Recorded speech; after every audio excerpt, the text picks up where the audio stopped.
Hi, everybody. It is February 11th. Welcome back to Know to Grow, a light to heavy duty podcast hosted by our host, Chandler Kohn with Focus Investment Banking. Today, I have on Billy Stolberg, CEO of A&A Midwest, an engine core and transmission supplier to the remanufacturing industry. Welcome to the show, Billy. Thank Please you. tell us a little bit about yourself and A&A Midwest, who you are, and then we'll hop into it. So I have been in the industry 35 years. Family business. A&A Midwest started in 1949. When I started in the industry, it was still very, very, very primitive. We actually used to load the parts out loose. And when I started, I worked my way up from the ground up. I did every job there was, cleaning scrap out of the mud, sorting parts, separating rods and pistons.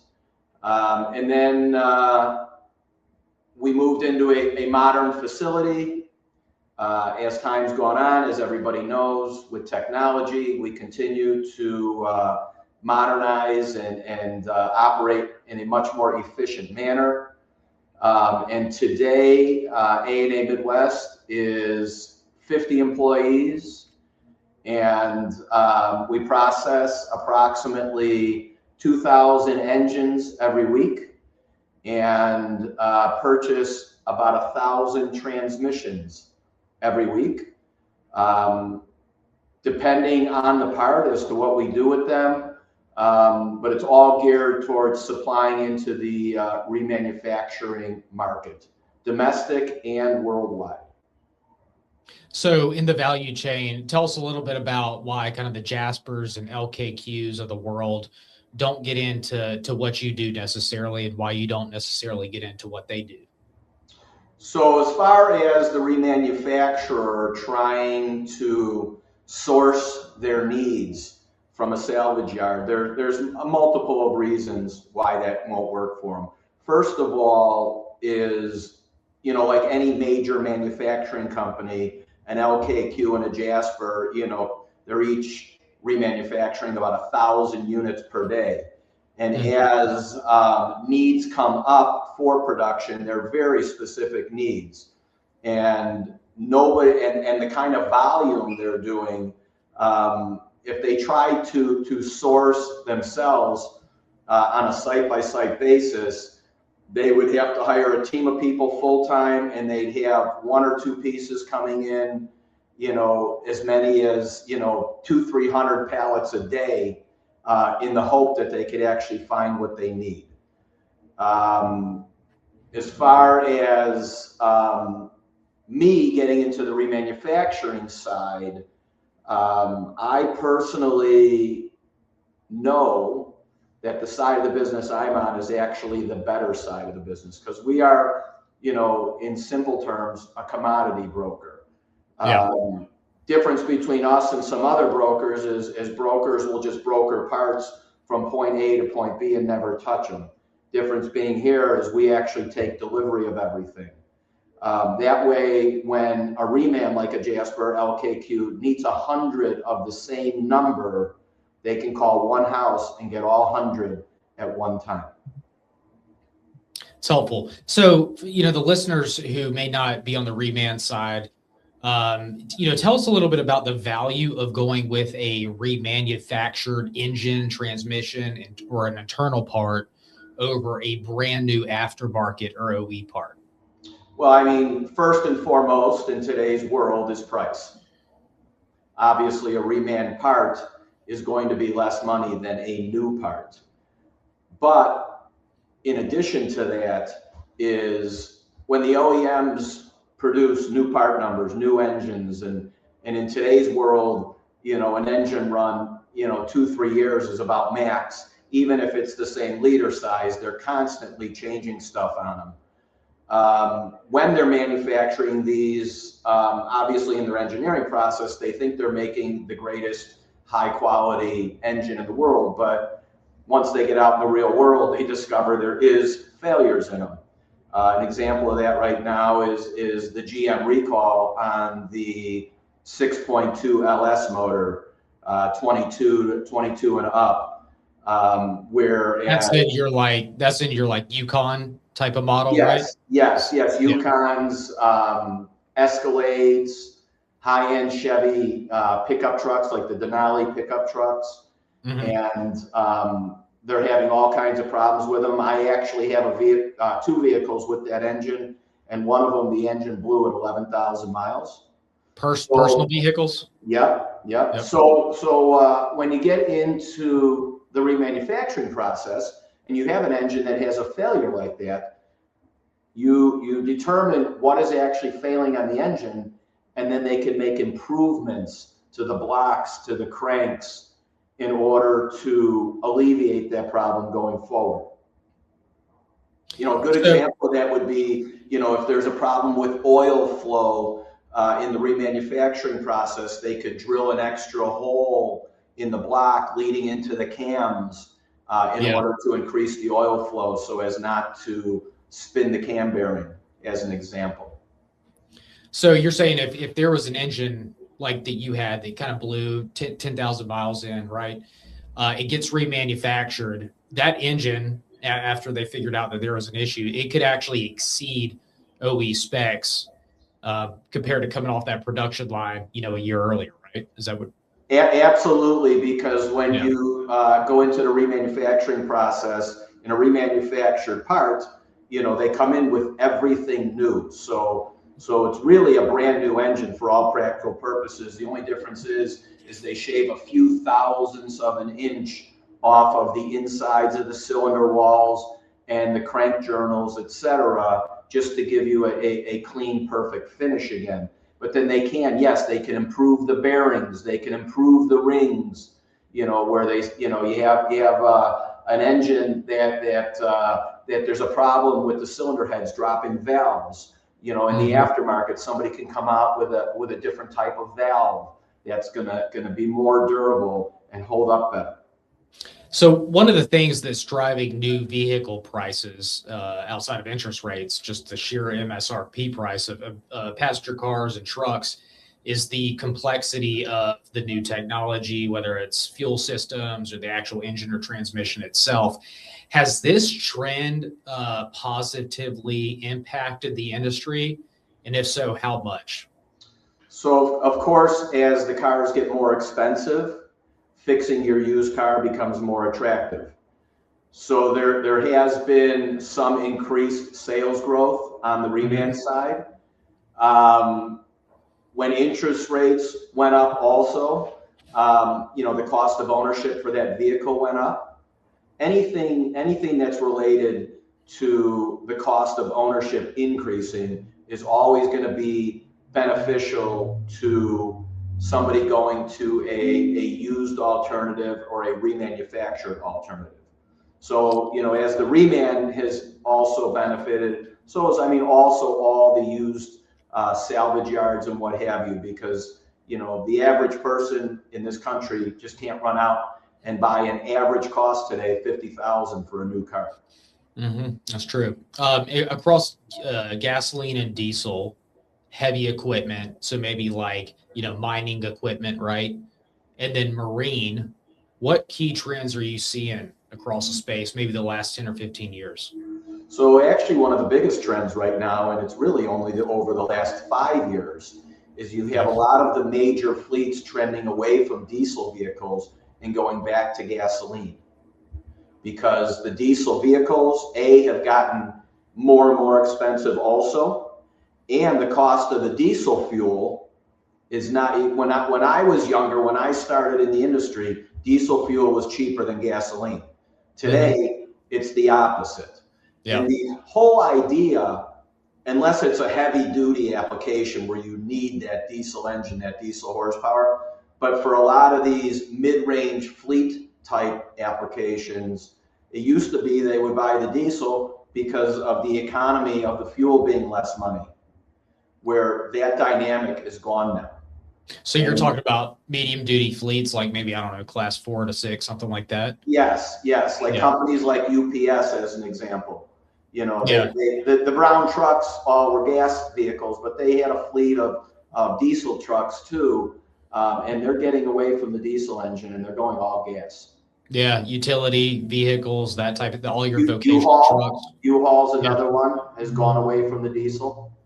And obviously the maintenance costs on a diesel are a lot more also. So that's one of the biggest trends I see in the industry is the trend away from diesel to gasoline in some of the major fleets. So the sustainability piece and the circular economy exists when it makes economical sense. So you see this in remanufactured consumer electronics like phones, computers. You actually see this in clothes, in apparel. If we look at this from an ESG standpoint, we know that didn't really fare too well. Did the reman space within automotive ever surge from some of these ESG mandates, or not really? No, not really at all. No. Yeah. That makes sense. And then in terms of, before we kind of jump into your company side of things and how you grew and scaled it, are there any vehicles that seem to not require as many reman products as some that do? Well, just kind of overall. Yeah, I mean, your everyday passenger car vehicles are not going to have the same demand that a SUV work truck type vehicle does. And that's simply a function of wear and tear. Yeah. If you're using your vehicle to go to and from the grocery store, to and from the office, versus using your vehicle to tow your boat, to tow your race car, to plow a driveway, there's obviously going to be a lot more wear and tear on the drivetrain. And a lot of the remanufacturing happens in kind of the Rust Belt region where you are, kind of that Chicago or along the Great Lakes region. It's not kind of ubiquitously spread across the country, right? So tell us a little bit about that, and kind of, regions of the country where it's, heavy and not so heavy in terms of kind of remanufacturing and supply. I actually think that when you get into, the urban areas, the remanufacturing isn't going to be quite as prevalent because people just simply don't drive the distances. And again, remanufacturing for the most part is a function of wear and tear. Mm-hmm. Whereas when you get out into areas where it's spread out, where the vehicles are having a lot more miles put on them, you will see a lot more activity on the reman. And then when you get out into the rural areas, what I find is in the inner cities, people switch their cars a little more often. And again, they're not putting the wear and tear. Where when you go out, if you go out into farm country, you'll see vehicles sitting at some of these farms, that are 30, 40 years old. And they're just going to keep repowering them and reusing them. You mentioned that you're seeing a shift away from diesel to gasoline, particularly in the medium fleets. Elon Musk mentioned the other day on the 8th that, Tesla mass production is going to start in 2026, the semi. How is that going to impact kind of this whole industry, if you will? Well, I guess that remains to be seen. It really depends on whether he can mass produce a semi truck that has the kind of range and can charge, in a reasonable amount of time. What I've also found with the electrical vehicles is they're a lot heavier than a traditional gas or diesel powered vehicle. And again, when you're trucking, the payload is huge. Yep. So, if you've got a vehicle, a truck that, a diesel powered semi, weighs between 18 and 20,000 pounds. And then all of a sudden you got this electric powered vehicle and it weighs 24,000 pounds. And then you factor in, 3, 4, 5 loads, five turns a week. They're going to lose a lot of payload. And the various states are not going to change their on-highway weight policies based on that. Makes sense. So let's jump into your business, you know, your kind of business model, your operating model. You've been around since 1949. Your father started the Well, I company. haven't been here since 1949, but the company. A&A, I know I look right? old, but Not that old, not that old. So tell us about, you know, obviously the industry's changed a bit. And I think the industry within automotive started from all the vehicles coming back from, you know, World War II. A lot of those engines and parts were kind of getting remanded. I believe that's correct. But tell me how your business model, your operating model has changed throughout the years. So I don't know, maybe from 1975 to now. so I started in the business in 1990. Okay. But from 1975 till right about 1990, everything was still status quo. When I first started, you know, you had as an example, you know, the most manufactured engine in the world is a 350 Chevrolet. Mm-hmm. So when I first started back in 1990, you know, that was when General Motors made a 350 Chevy, a 350 Oldsmobile motor, a 350 Buick motor, and a 350 Pontiac motor. Each individual car company had their own engine. And Yeah. they basically had, say, 4 different engines, or maybe 4 to 6 different engines, each car company, and that covered them for every single vehicle. We did not have the amount of car companies in the U.S. market back then. Whereas now, you've got, I couldn't even put a number on how many different car companies sell cars in the U.S. market, maybe 20 realistically. And that's, you know, saying GM is one seller, even though they still have several product lines. And then they change the parts, you know, they're changing the engines every 2 to 3 years, where in the early days, you had a 350 Chevy that, like as an example, from 1969 all the way through 1985, never changed. Yeah. Wow. So now, you know, now if you get a 3-year run, 3 to 4 year run with something where it's the same, that's big. Business model wise, you know, for me, when I came to work, I understood right away that this was a commodities driven business.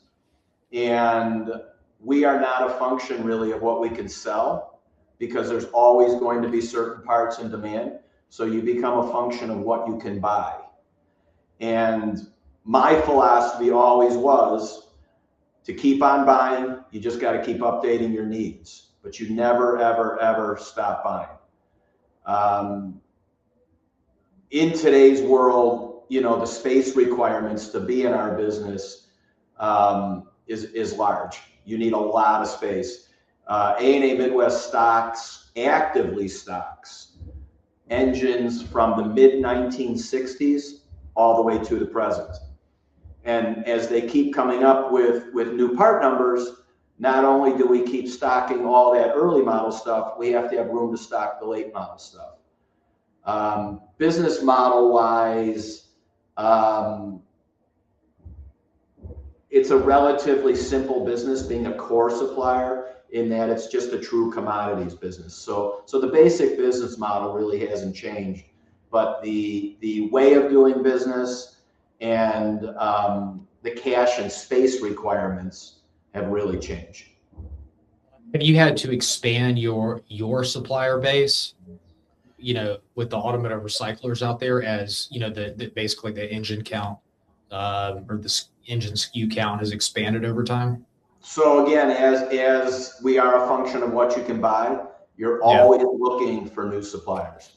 Always. Yeah, that makes sense. You know, recently I picked up a deal, a friend of mine, someone I had known for years, never bought anything from, took on a deal. The deal just started right around the first of the year, or maybe around December 1st is when the deal hit. And I've already purchased 16 trailer loads out of that deal. Oh, wow. So yeah, everybody knows, you know, Jasper, LKQ, Bestcore, those are you're right. Those are the main kind of remanufacturers. But then there's a bunch of smaller shops. I had H&H Truck Parts on here, Mark Harris in Ohio earlier or later last year. He's a remanufacturer. Tell me about your customer mix and kind of the demands between large versus smaller customers. So the large customers today, there's only a handful, as you mentioned. There are several, not a lot, but there are several, and I kind of call them sleeper accounts, where they're smaller operations, but still do a lot of business. It does take maybe 3 of those to equal one of the big guys. But I've got an account in the Michigan area. I've got another account in the Minnesota area. These are engine guys and parts guys, crankshaft cylinder heads. And even though they're a smaller shop and nobody's really heard of them because they're not marketing direct into the job shops, they're supplying distributors and what have you. You look up and they still can amount to a couple $100,000 a year in business, each individual account. And then on the export side, that's really growing for us. But again, we're a function of what we can buy. The export markets, primarily South America, Mexico, they're after, all the different clients are after mostly the same material, where that's not necessarily the case in the domestic market. The domestic market, you've got an AER has certain OEM contracts. So they're after that business and they control that OEM business for the entire country. So nobody else is going to be looking for those types of parts in the volumes they are. Whereas on the export side, they all want the same material. And if there's any part of my business that typifies we're a function of what we can buy, it's export right now. With the climate that's going on out there, again, though, with the cost of new cars and what have you, that doesn't just apply to the USA, that is worldwide. Yeah. And the export markets, those countries have less money than the US. So there's a lot of opportunity there for growth. In terms of inventory management, you're managing inventory across 2 locations in Chicago, each about 10 miles apart. How do you balance, obviously being well stocked against, leaving some space open in case, right, you ever have a large opportunity to kind of stock? It could be anything. Like how do you balance that? It's like almost having cash on hand in an investment account to invest it in the market for when the opportunity's right. How do you balance that? It is a tough balance, even though, we are an inventory-based business. I do have to make that call sometimes to say, okay, even though I know that's good merchandise, I simply don't have the room to stock any more of a specific part number. And we do have to remove it from our buy guide or lower the price down such to where they slow down coming in until you can sell the inventory down. On the flip side also is we will look at our inventory and at times, and probably 1 out of 4 times it comes back to get us. We do have to go ahead and scrap stuff that we might deem obsolete. And every once in a while you do scrap something and all of a sudden 2 years later, you wish you still had it. Yeah. But you do have to make those hard decisions. In the parts space, there's a lot of folks that have been in it forever. They're kind of, walking encyclopedias in terms of, what parts needed, what's the SKU number, what's the price, what should the price be in this instance? How did you formalize that across the business? Because obviously you can't manage this many cores, right, or orders or whatever on a daily basis. So how did you formalize that across the business for the as far as the buying and selling pricing? Yeah. So even though it's a smaller market, there is established prices in the marketplace. There's a core website, the URG, that publishes core buyers pricing. With technology and internet today, most of us, do have our buy guides out on the internet. But at the end of the day, it's still all driven by supply and demand. Mm-hmm. And there are times where myself, A&A Midwest, or possibly another company might have a much better market on a certain part and have a much higher price. On the flip side, when we're selling, it's 100% supply and demand. If it's a part that everybody's got, you gotta work on the minimum margin. Otherwise, somebody's going to undercut you, and you're not going to get that business. On the part numbers that you can sell everyone you get, you could dictate price above what the general market is selling the parts for. But we still have good customers that are loyal customers, and there is a walking balance of making sure that you don't go out of your way to charge more on something and leave a bad taste in a customer's mouth. Sure. A lot of these engine cores and transmissions that come in, a lot of the vehicles have hit their max limit. They're at end of life. They haven't been wrecked, right? And then there's a lot of vehicles that I'm sure, come in that are wrecked, and then you pull out the parts. The remanufacturers aren't going to take a part that's absolutely mangled. From a quality control standpoint, have you guys improved over the years the way you assess parts and determine whether to not push that to the remanufacturer, just kind of get rid of it? What does that look like? So the basic assessment process hasn't changed, other than with the highly technical engines that we have today. It's a much more involved process. When you are checking in, as an example, when I started, 50% of your purchases were 350 Chevrolet. You were just checking the same engine over and over again. Where now you're checking in so many different part numbers, and each individual part number could have a different area on that block, on that head, that's a critical area to check.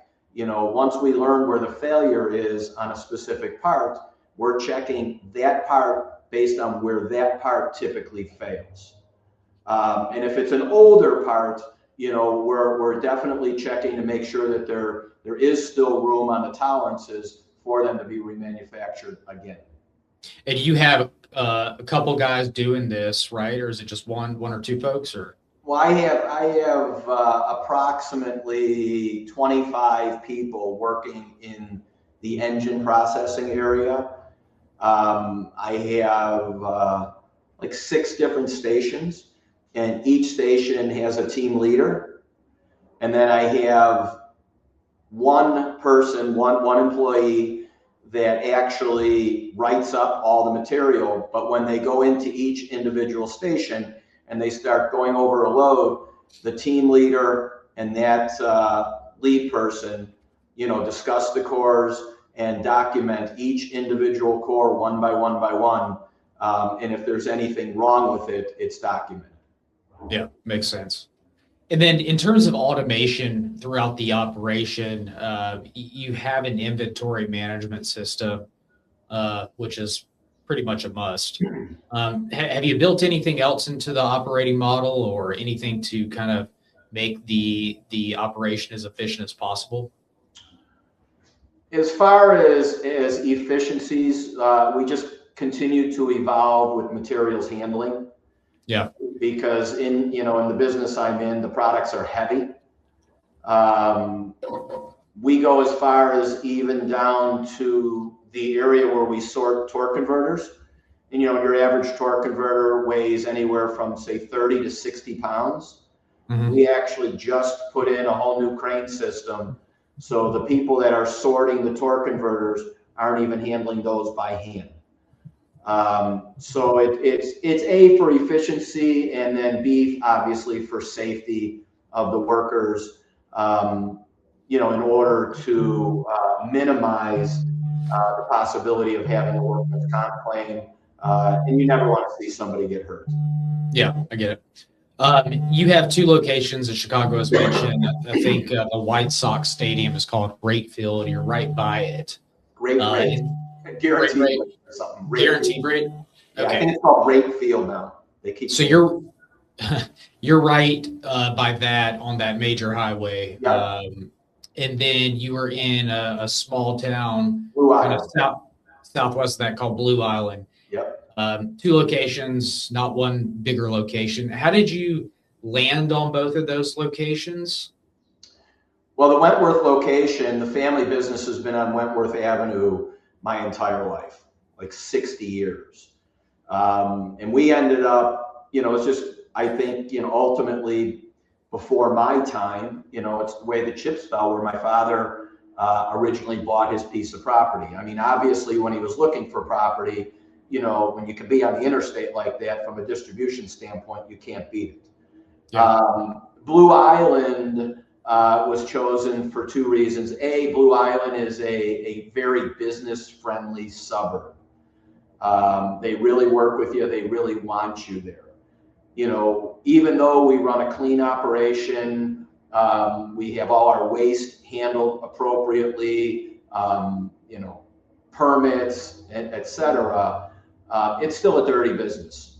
So, we definitely, when we purchased the property in Blue Island, that was a big factor because we knew we would be able to operate there, and that the city would be friendly and happy to have us. What would trigger a go or no go decision, or maybe what would trigger a go decision in expanding, to a third location that's, got more inventory space? And where kind of would you put it? How would you think about that as it relates to your industry that you're in? So we are definitely in a position where we need more space. As far as the Wentworth location, because of the fact that we are right on the I-94, 5 miles south of downtown, I don't know that I could save enough money operationally to make up for the potential of lost business just because of the location. We buy a lot of parts at the front door, and when someone's going to sell parts, if one location is hard to get to and the other one's easy to get to, and the difference on the load, is a couple $100, they're going to go to the location that's easier to get to. As far as opening a third, I am looking around for some property, and it really depends on what I find. I would be amicable to having 3 facilities if that was the type of property I found, to where it wouldn't be large enough to consolidate the Blue Island into it. But in a perfect world, as friendly as Blue Island is, I would like to ultimately consolidate the Blue Island operation into a much bigger footprint. And then at that point, I would look at probably moving the transmission division out of the Wentworth property and using the Wentworth property for the engine business and as the main buying hub, and then do all the export and transmissions out of another location. From a lease or purchase standpoint, how would you think through that? Say that one more time. From a leasing or a purchase of the property standpoint, how would you think through that? So I'm not one to lease. So I am looking around to buy a piece of property.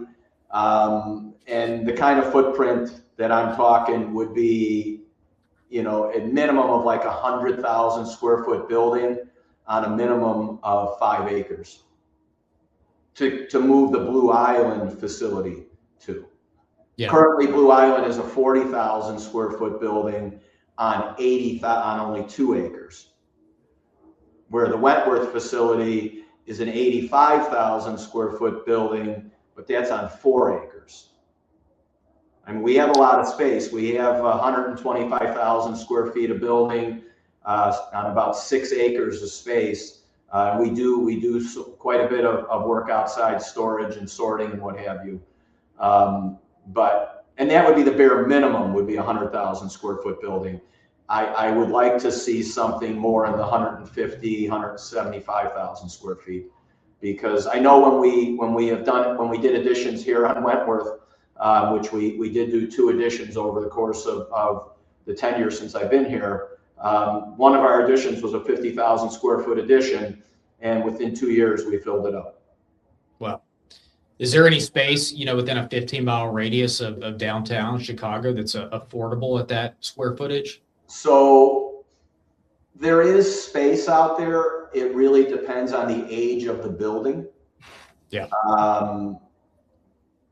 If I'm going to make a move like that, one thing that is an absolute must is it has to be a fairly tax-friendly area. Because Cook County, Illinois, where my two locations are now, is not a tax-friendly area.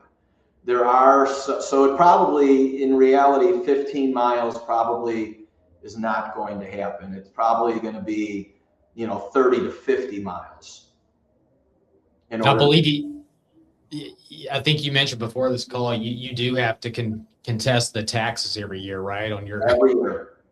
Man, what a pain. Every year. It's really bad. Our taxes jumped by from our 24 taxes to 25 taxes here on Wentworth. Our taxes jumped by 30% in 1 year. And that's after the initial contestment. Jeez. What was the reason for that? Now we go through the second phase of contestment, and 4 years from now, I'll get a check back, and they'll lower them again. But it's a real battle, and the taxes have gotten very, very expensive. That's brutal. Talking about spacing and optimization, I mean, it's, it does come down to kind of racking, right? And how high the racks go and how close they are and all that stuff. I'm sure there's some safety implications built into it. But space is everything for you. How is that optimized? Have you had to make any changes at the facilities? We just have to continue to get creative to try and find more and more storage space. We do work on all of our floor space too. Most of our aisles, there's a process being worked on them, whether they're sorting parts, packing orders, or what have you. We work in most of our aisles as well. When we do, and I'm not saying if we do, when we do find another piece of property, I would highly consider a narrow rack system, because that basically doubles your storage space. So what I put in a 50,000 foot building, if I get a high ceiling 25,000 foot building and go with one of the narrow rack storage systems, I can actually put the same amount of product into 25,000 feet that I'm putting in the 50. And in today's world, with as expensive as real estate and taxes have become, the cost of the narrow aisle racking system and the narrow aisle forklift will pay for itself within a couple of years. How does that work? How does that system work? So in a narrow rack aisle system, I'm not exactly sure of how wide the aisles are, but my aisles now have to be a minimum of 12 feet for a traditional fork truck to be able to maneuver in and out of the racking system, where those aisles are like 6 or 8 feet. Really? Yes. And it's a machine that sits on a track and goes straight up and down the aisle and never really turns. It's like I'd have to really study it, but it's a track system where the forklift goes up and down the aisle. And in those types of systems, those machines go a lot higher than a traditional forklift also, and they do it safely. Interesting. So, right now we're storing up to top shelf at 19 feet, where I've seen those narrow rack systems up, with 35 feet. Obviously, with our product being as heavy as it is, you've got to weigh the cost of the heavy duty racking system versus that. Yeah, very. I'm gonna look at that after this. That's quite interesting. Yeah. LKQ has it in their warehouse, and I've seen it a few other places. But you literally double your storage space with these narrow rack systems. Interesting. Big picture, stepping back, how have you scaled the revenue and headcount and talent over the years from when you started in the 90s to now? So most of our talent here is homegrown. Even to this day, we're constantly looking at the new hires coming in, and looking for somebody that stands out. The second typically when we hire a new hire here, everybody starts in the engine stripping area. Mm-hmm. And once we find somebody that appears to have some talent, we immediately move them out into the warehouse so they can start learning the parts and be more than just a back and become somebody that we can rely on, that has knowledge. And then in terms of your customer count and essentially growing your order count with these customers, have you had to do anything special over the years to essentially grow the revenue from that angle? So I haven't changed anything, but I would say that we are, the top one or two supplier at every single remanufacturer in the country. Business is very simple.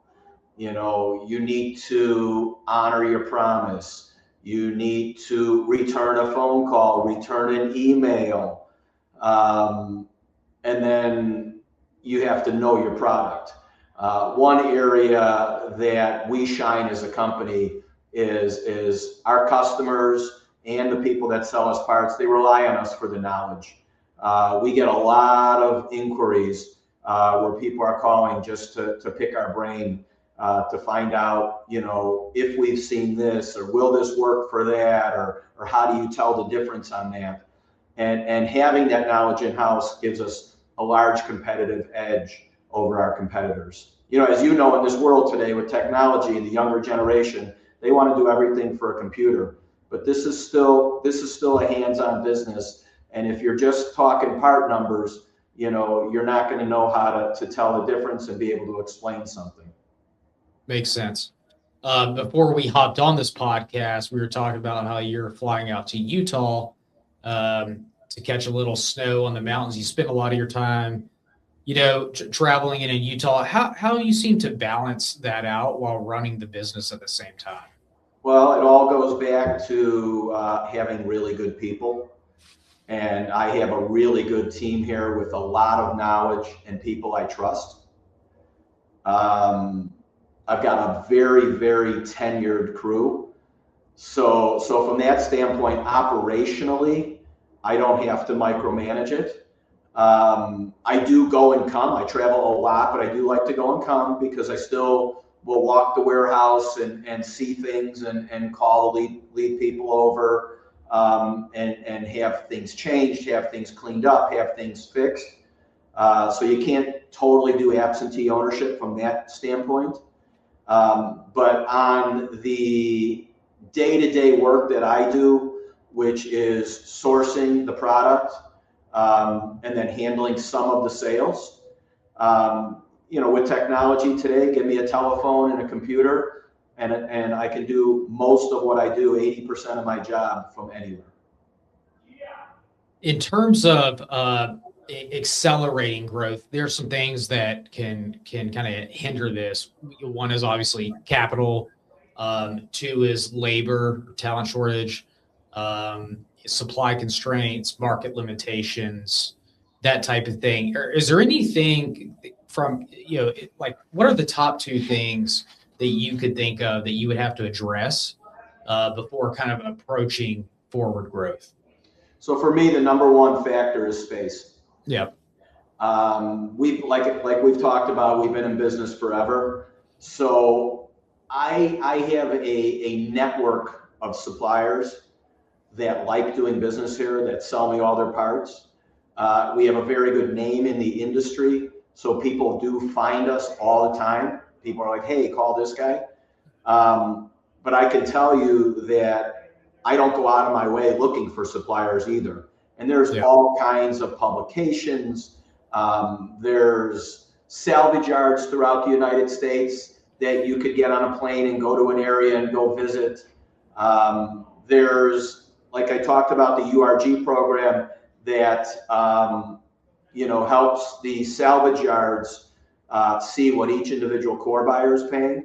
I'm not overly aggressive on that because we are already handling space-wise about max volume. We've been able to continue to squeeze out some smaller growth, but we are at that point now where I am actively looking for more space. And how would you think about this kind of organic growth approach versus potentially growing through acquisition? I'm sure it's crossed your mind once or twice over the years. I would say that there's some businesses I'm interested in that in order to break in, I think it would require either a strategic partnership with somebody or an acquisition. And I really don't want to get into specifics of which types of businesses those are. Sure. Versus other areas of what we're already doing that would be very easy to do a lot more of. It's helpful. And let's cap it off with a key takeaway for our guest. I think this is a question that may be interesting for them. If you have a business owner that's, their business is kind of stagnant, maybe it's $12 to $15 million, really are having trouble kind of punching through to that next level. What is something that you, maybe two key pieces of advice that you would share with them to get to that next level?